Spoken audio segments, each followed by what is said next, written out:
Good morning, reception. How can I help you? Hello, this is room 304. I was wondering when my room will be cleaned today.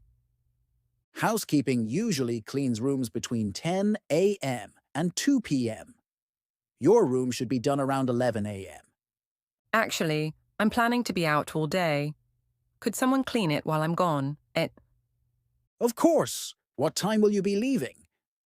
I'm leaving now, and I won't be back until about 6 p.m. this evening. Perfect. I'll schedule your room for cleaning within the next hour. Is there anything specific you'd like? Yes, actually. Could I have extra towels? And I've run out of coffee sachets. No problem. I'll make a note for housekeeping to leave extra towels and coffee. Anything else? Could they also replace the duvet? This one feels a bit thin. Certainly. Would you like a thicker duvet or an extra blanket? A thicker duvet would be better, I think. I'll arrange that. Is there anything you don't want us to touch? Some guests prefer we don't move their laptops or documents. Good point. Please don't touch anything on the desk. I have work papers spread out there. Understood.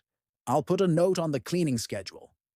Clean room thoroughly, extra towels, coffee sachets, replace duvet. Don't disturb desk area. That's perfect. Thank you. You're welcome. Your room will be fresh and ready when you return.